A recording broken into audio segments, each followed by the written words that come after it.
Welcome to Defence Line, a weekly program on defence, security and more. In this episode, we are going to talk about Army's continuing presence in Jammu and Kashmir for internal security duties.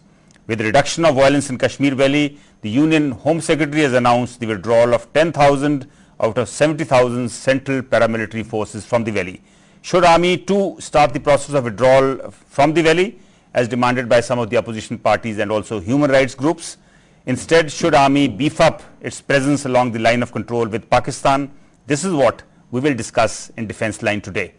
To discuss this, we have in our studios Lieutenant General Amar Aul, former Chief of Staff, Western Army Command, who had earlier commanded a brigade in Jammu and Kashmir, including Dras during the Kargil War; Major General C.S. Panag, former GOC of a division, who also served as BGS of a corps in Srinagar; and Brigadier V.K. Sharma, former Deputy GOC of Kilo Force in J&K. He had 4 continuous stints in the valley.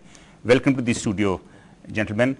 But before we get into the discussion, take a look at this report.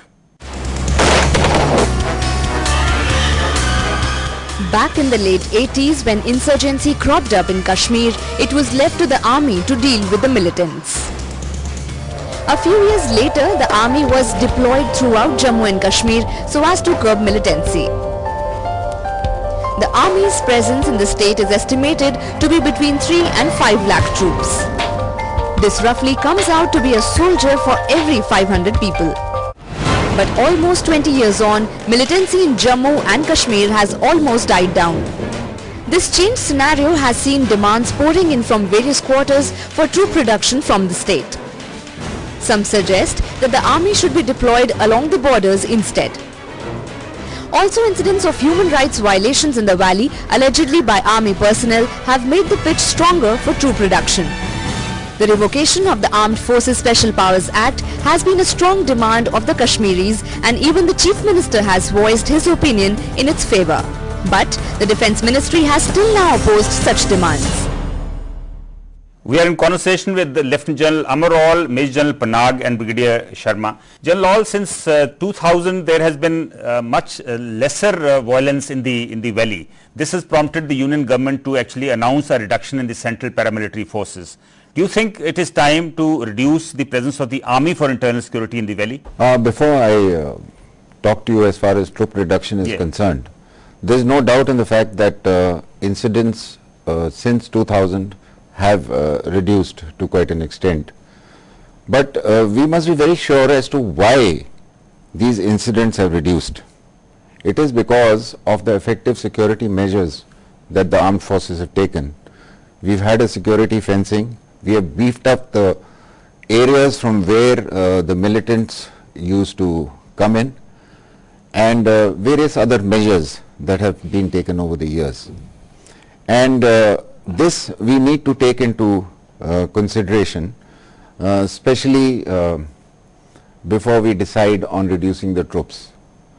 To my way of thinking, at present, as far as the army is concerned, we don't have a scope of reducing our troops at the moment.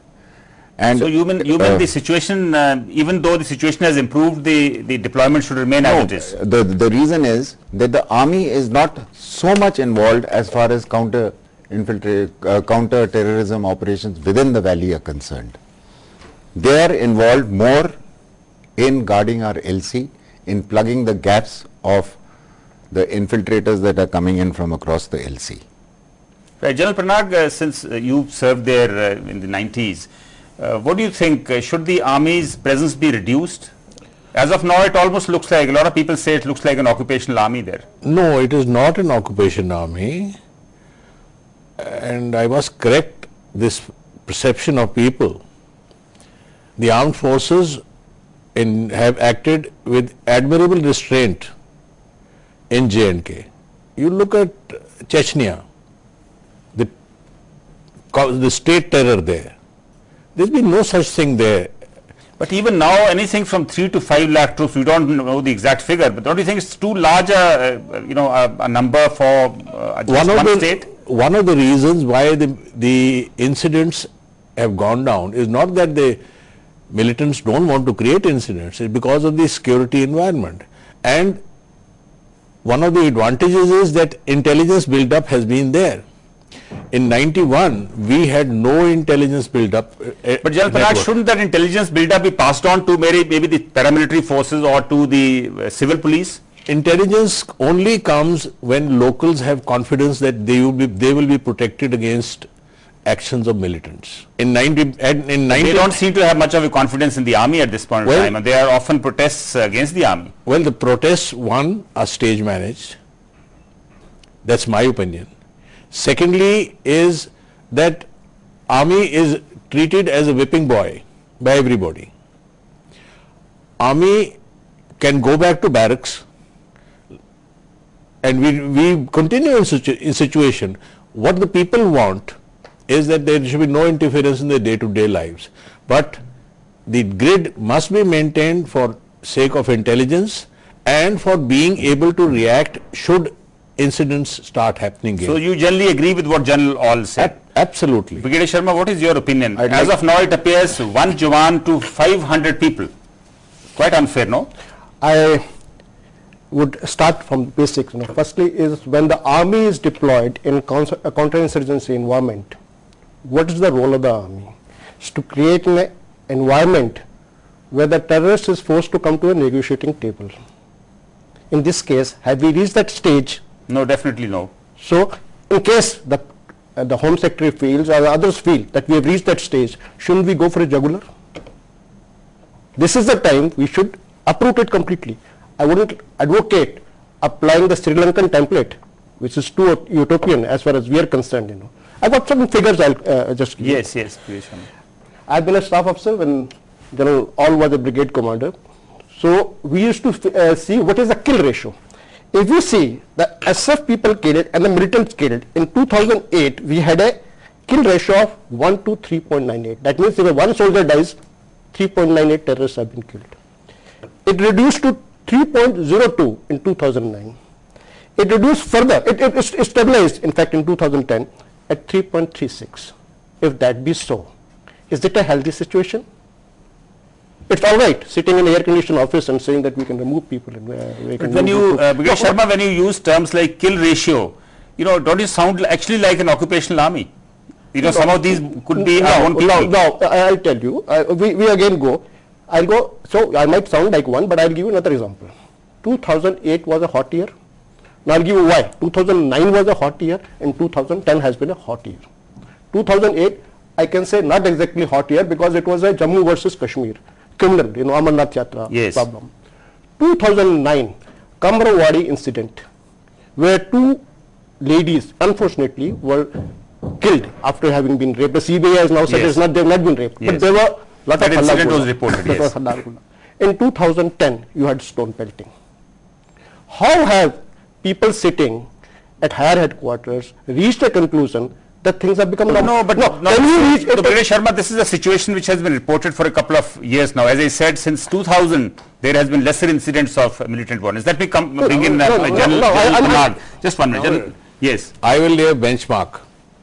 Let the Chief Minister of J&K move out in the valley with just 2 PSOs. If he feels safe enough, situation is secure. General Panag, now the other issue is that the infiltration incidents are still the same as they were before. Almost about 470 incidents are taking place. So how do you plug the LOC if you're not going to move out troops from the internal security duties? The grid on the LC is separate from what troops are operating in the valley. That grid under no circumstances should be weakened. One. Secondly, most of the armed military formations there today are deployed for protection of the LC, which is not an international border. It is still a volatile border with Pakistan. And we have to, and our government's mandate is that not an inch of territory is to be lost. Therefore, there can be no troop reduction from those deployed in the valley. But how do you plug the LOC then? LOC is adequately plugged. The only way is that militants always find ways to come through, and the security forces keep amending. The militant is one step ahead. You put up a fence, he finds another wave coming in. So even the fence has to be put under surveillance. So a wonderful job is being done. General, now another situation is being reported that there are, though the militant incidents of militant violence are less now, there have been numerous protests, some against the army, some against other security forces, and some against the government. Do you think the army should be used to stop or quell some of these protests?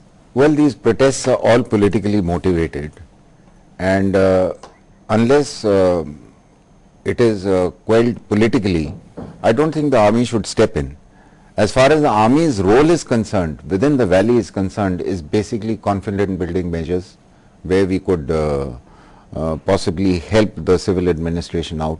But as far as protests are concerned, this is totally politically motivated. So army should keep out of some of Army these. should keep out of it. General Panag, before we go into the break, would you agree with what General Hall has Absolutely. said? Army is not meant to deal with situations which are beyond the control of the civil police, and the civil police are adequately equipped and have adequate strength to look after these protests. It is failure on the political front that either you have not been able to remove the cause for the protest, or you have not been able to educate people that these are engineered protests, and you please look at the ground situation, see for yourself. Right. Here we will take a short break. When we return, we discuss if the role of the army in J&K needs a review. We are in conversation with 3 retired army officers with long experience in dealing with internal security in Kashmir. General, I know you don't agree that this is the time or the troops should be reduced, but if they were to be reduced, should that be done in the winter months or in the summer months? Definitely not in the winter months, because now is the month of February, March, and this is the time when the passes are going to open. And if you have an idea of the camps, the militant camps that are existing across the LC, they are intact as they were earlier. And the chances of infiltration once the passes open are going to increase. So if we take a decision now of reducing troops, we may land us into trouble. Right. There are 2 other issues. One relates to either the withdrawal of the Armed Forces Special Powers Act or amending this Armed Forces Special Powers Act. Are you in favor of either amending it or withdrawing this act? Because, as I said, a comparative peace has been reported from the valley. Well, the Armed Forces Special Powers Act was initially applicable in the northeast and subsequently